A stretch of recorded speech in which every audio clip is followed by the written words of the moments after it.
Good morning student, आप सभी को नमस्कार। जैसे कि आप हेडिंग देख पा रहे हैं, basic part third paper first जो कि कल होने वाला है उसके विषय में हम यहाँ बात करने वाले हैं। प्रीवियस वीडियो में हमने ये डाला कि छोटे जो क्वेश्चन हैं वो किस प्रकार के आ सकते हैं। हालांकि जो क्वेश्चन बताए जा रहे हैं उनके अंदर 100% प्रोबेबिलिटी नहीं है कि वो आ जाएंगे, सिर्फ वो एक प्रकार से आइडिया है। कल हमने सेक्शन ए की बात की थी और आज हम सेक्शन बी और सी की बात करेंगे। मेरे अकॉर्डिंग कुछ इम्पॉर्टेंट क्वेश्चंस मैं क्वेश्चन बताऊं उससे पहले मैं एक बात कह देता हूं कि अगर आपको पेपर बहुत अच्छे से हैंडल करना है, बहुत ही बढ़िया नंबर लाने हैं, तो उसका एक बहुत अच्छा जेन्युइन तरीका ये है कि आप एक यूनिट को कम्प्लीटली लेफ्ट कर दीजिए, छोड़ दीजिए जो आपको सबसे ख़राब लगती हो या जो आपको लर्न नहीं हो, और एक यूनिट ऐसी कर लीजिए जो आपको 100% आती हो। बल्कि 3 यूनिट जो है वो इस प्रकार से करिए कि आप 3 नंबर का क्वेश्चन और जो 1.5 नंबर का क्वेश्चन है उसको अटैम्प्ट कर आएँ। उससे फ़ायदा क्या होगा, उसका बेनिफिट आपको क्या मिलने वाला है कि एक यूनिट अगर आप परफेक्टली कर लेते हैं तो आपको 1.5 नंबर के 2 क्वेश्चन वहाँ से मिलेंगे, एक 3 नंबर का क्वेश्चन वहाँ से मिलेगा और एक 5 नंबर का क्वेश्चन मिलेगा। आपको ऐसे टाइप में एक ही क्वेश्चन करना है, वो आपका वहाँ से हो जाएगा। 3 नंबर का क्वेश्चन आपको करना है, वो आपका वहाँ से हो जाएगा, छोटे क्वेश्चन होने ही हैं।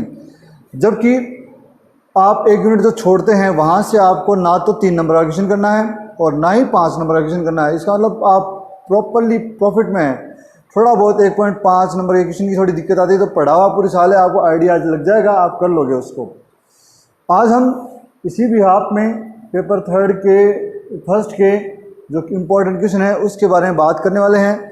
ये क्वेश्चन सिर्फ और सिर्फ मेरी आइडिया के अकॉर्डिंग है, आप इसको 100% ना माने, ये आपकी जिम्मेदारी रहेगी कि आप इसको कितना सीरियस लेते हैं। हाँ, इतना कह सकता हूँ कि इनमें से आपको निश्चित रूप से 2-3 क्वेश्चन पक्का मिल सकते हैं। तो स्टार्ट करते हैं। सिर्फ हम इस वीडियो में क्वेश्चन के बारे में डिस्कस करेंगे, उनका आंसर आप खुद देखेंगे। क्वेश्चन नंबर 1 मैं ले रहा हूँ जो कि यूनिट फर्स्ट से है और यहाँ पर है जो पारिस्थितिकी तंत्र है, पारिस्थितिकी तंत्र, उसके घटकों के बारे में, घटक कौन से हैं उसके बारे में। तो यहाँ पर आप क्वेश्चन पूछ सकते हैं कि पारिस्थितिकी तंत्र के घटकों का वर्णन करें। ये 3 नंबर में भी आ सकता है, 5 में भी आ सकता है, ये बात बता दूं क्योंकि कंपोनेंट जो है एक मेजर टॉपिक है और वो आपको वहाँ से क्वेश्चन पूछ सकते हैं, तो आप इसको इम्पोर्टेंस दें। क्वेश्चन नंबर 3 जो है 2 है वो है पारिस्थितिकी तंत्र में ऊर्जा प्रवाह का वर्णन करें। ऊर्जा प्रवाह का वर्णन, ये क्वेश्चन आपसे पूछ सकते हैं। इसमें एक क्वेश्चन आपको ऐड कर सकते हैं, वो मेरे हिसाब से अगर पूछा जाएगा तो निश्चित रूप से आएगा। वाई-सैप मॉडल जो है उसको पूछ सकते हैं आपसे, वाई-सैप मॉडल को। तो स्पेशल रेफरेंस आप वाई-सैप मॉडल का रखेंगे ऊर्जा प्रवाह के दौरान, मोस्ट इम्पॉर्टेंट क्वेश्चन हो सकता है ये। आपको 3 नंबर कैटेगरी में कुछ शॉर्ट नोट आ सकते हैं जो कि इस प्रकार से होते हैं। आपको फूड चेन के बारे में पूछ सकते हैं, फूड चेन, आपसे फूड वेब के बारे में पूछ सकते हैं। ये क्वेश्चन इतने इजी होते हैं कि अगर आपका ढंग से देखा हुआ है तो आप इजीली कर सकते हैं। और एक पूछ सकते हैं स्टैंडिंग क्रॉप। स्टैंडिंग क्रॉप का क्वेश्चन बड़े में भी आया हुआ है, ये लार्ज टाइप क्वेश्चन है, उसके अंदर ही पूछा गया है। बहुत ही सिंपल डेफिनेशन है इनकी। बस आपको इतना ध्यान रखना है कि अगर 3 नंबर में आए तो हमें इसको आंसर कैसे डिस्क्राइब करना है। तो आप इनके हेडिंग्स, टाइटल सब कुछ देखें। मेरे हिसाब से एक क्वेश्चन आपको इन तीनों में से पक्का कल मिलना चाहिए। उसके बाद में अगला है concept of community. Concept of community थोड़ा सा टिपिकल क्वेश्चन है, हार्ड टाइप क्वेश्चन है, ऐसे टाइप बोल सकते हो आप इसको, लेकिन ये 2 बार आ चुका है और प्रीवियस ईयर अगर लास्ट ईयर की बात है तो वहाँ नहीं आया है। तो आपको सेकेंड यूनिट में से ये एक बड़ा क्वेश्चन निश्चित रूप से मिल सकता है, ये थोड़ा सा आप देखेंगे। समुदाय संकल्पना कहते हैं हिंदी में, कोई दिक्कत हो तो आपको। वेरी वेरी इंपॉर्टेंट, अनुक्रमण को जल अनुक्रमण का उदाहरण लेते हुए, जल अनुक्रमण का उदाहरण लेते हुए विस्तार से समझाइए। देखिए, ऐसा क्वेश्चन अगर आता है तो वहाँ पर सिर्फ और सिर्फ आपका नॉलेज चेक होता है, आपको स्टेप्स प्रॉपरली आ रही है या नहीं आ रही है उसके बारे में पूछा जाता है। अक्सर स्टूडेंट रट्टाफिकेशन करते हैं, चाहे वो जलक्रमक हो, चाहे वो मरुक्रमक हो, चाहे वो लिथोस्फीयर हो, कोई सा भी हो, स्टेप सब में कॉमन है।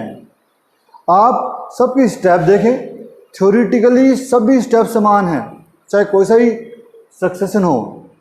एग्जाम्पल आप दो प्रत्येक स्टेप के याद कर लें, ये थोड़ा सा पेज में लिख लें, मुश्किल से आधे पेज का आंसर आप आधे पेज में पूरा आंसर याद कर सकते हैं। वेरी इंपॉर्टेंट है। जल अनुक्रमण इसलिए है क्योंकि लास्ट ईयर नहीं आया हुआ है, आ सकता है, सीधा भी आ सकता है कि अनुक्रमण का विस्तार से वर्णन करो, तो भी आपको एक कोई वर्णन करना पड़ेगा। अनुक्रमण का वर्णन करें या जल अनुक्रमण का वर्णन करें या अनुक्रमण को जल अनुक्रमण की सहायता से समझाए, तीनों कॉमन बात है। अगला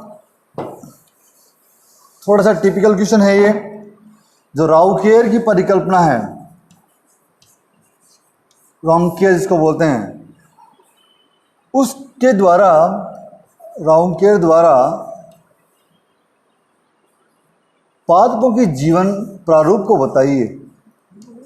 जीवन प्रारूप समझाइए, पादपों का जो जीवन प्रारूप है उसको समझाइए। इसमें इन्होंने कैटेगरी दी थी ABCDE, और आपको देखना है थोड़ा सा हार्ड पड़ता है, इसलिए थोड़ा सा इसको ध्यान से देखें।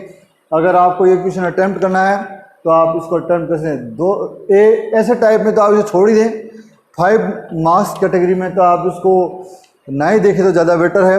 हाँ, अगर ऐसे टाइप में 3 मार्क्स में आ जाता है और आपको करना ही पड़े तो इसकी स्टेप्स आप थोड़े से ध्यान से देखें, काफ़ी फ़ायदा मिलने वाला है आपको। एक अजीबोगरीब क्वेश्चन आया हुआ है 2 बार, बॉम्ब कैलोरीमीटर। बॉम्ब कैलोरीमीटर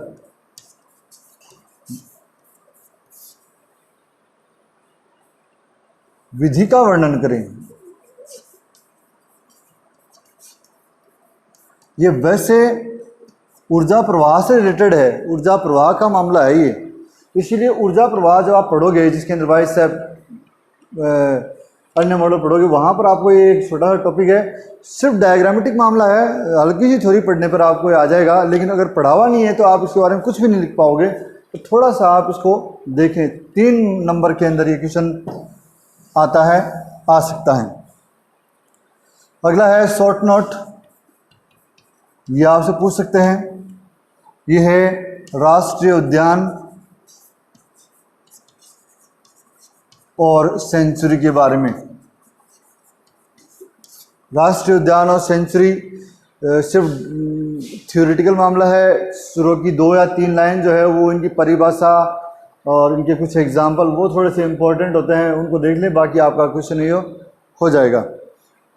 एक बहुत इम्पोर्टेंट क्वेश्चन है मेरी नज़र में जो आपको याद करना चाहिए, प्राकृतिक संसाधनों का वर्णन करो। प्राकृतिक संसाधन, अब प्राकृतिक संसाधनों का वर्णन करो, इसके 2 रेफरेंस है। ये क्वेश्चन मेरे अकॉर्डिंग 5 मार्क्स में आना चाहिए, लेकिन 3 में भी आ सकता है। यहाँ पर आपको स्पेशल रेफरेंस दे सकते हैं कि जैविक संसाधनों का वर्णन करो या अजैविक का वर्णन करो, ये अलग अलग पार्ट में बांट के भी पूछ सकते हैं। जहाँ तक आंसर की बात है, आंसर टिपिकल नहीं है, सिर्फ और सिर्फ हम स्टेप्स भूल जाते हैं।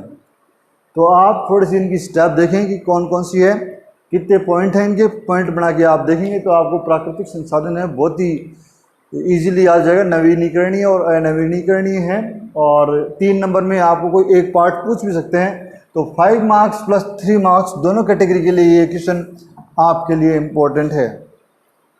एक और बड़ा इम्पोर्टेंट क्वेश्चन जो कि 5 मार्क्स का ही है, अनुकूलन क्या है? अनुकूलन, एडेप्टेशन, बहुत ही कॉमन क्वेश्चन है, काफ़ी समय से, मतलब हम 9th क्लास से पढ़ते आए हैं अनुकूलन क्या है। लेकिन यहाँ पर स्पेशल रेफरेंस आपको जलोदभित, पादप और मरोदभित का दे सकते हैं। मरुदभिद। मेरी नज़र में इस बार जलोदभिद पादप ज़्यादा इम्पोर्टेंट रहेंगे, क्योंकि मरुदभिद पादपों के बारे में पिछली बार पूछ लिया गया है। हाँ, ये कोई गारंटी नहीं है कि इस बार भी ना पूछे, लेकिन वेटेज मेरी नज़र में जलोदभिद को है। और सीधा सा 3 नंबर का क्वेश्चन भी आ सकता है कि जलोदभिद के अनुकूलन बताइए, ऐसा भी क्वेश्चन आपको पूछ सकते हैं। और लास्ट क्वेश्चन जो मेरी नज़र में है, अंतिम क्वेश्चन, वो है डायग्रामेटिकली। आप कम से कम इन चीज़ों के डायग्राम देख के ज़रूर आएंगे। हाइड्रिल्ला, हाइड्रिल्ला का आइकॉर्निया, आइकॉर्निया का डायग्राम, और निरियम, इनका आप डायग्राम देखें। डायग्राम रिलेटेड क्वेश्चन आ सकते हैं कि ड्रॉ ए लेवल डायग्राम ऑफ हाइड्रिल्ला, आइकॉर्निया और कोनेर। इम्पॉर्टेंट इसलिए है क्योंकि हर बार एक डायग्राम डेफिनेटली पूछा जाता है, आपको नज़री मारनी है और सीधा सा आपका आंसर हो जाएगा। ये हुए मेरी तरफ से आपके लिए इम्पॉर्टेंट क्वेश्चन। मैं आपको अब फाइनली अंत में सजेस्ट करूँगा कि इस पेपर में आप यूनिट नंबर फर्स्ट में इकोसिस्टम वाला चैप्टर लर्न करें 100%। आपको वहाँ से मेरी राय ये है, मेरे लगता है प्रेडिक्शन, कि आपको वहाँ पे 3 नंबर का भी और 5 नंबर का भी बड़ा क्वेश्चन डेफिनेटली मिल सकता है। तो आई होप कि आपको ये वीडियो पसंद आए और आपके लिए फ़ायदेमंद भी हो। किसी भी प्रकार का क्वेश्चन प्रेडिक्शन हम तभी करते हैं जब हमें कोई आइडिया हो, लेकिन इसमें 100% श्योरिटी नहीं होती है। इसीलिए अपने विवेक का इस्तेमाल करते हुए अदर चीज़ें भी आप साथ साथ पढ़ें। कल के एग्ज़ाम के लिए ऑल द बेस्ट। अगर आपको वीडियो पसंद आए तो लाइक करें और इसको ज़्यादा से ज़्यादा प्रमोट करें। फाइनल ईयर से इतनी उम्मीद तो मैं कर सकता हूँ। धन्यवाद, थैंक यू।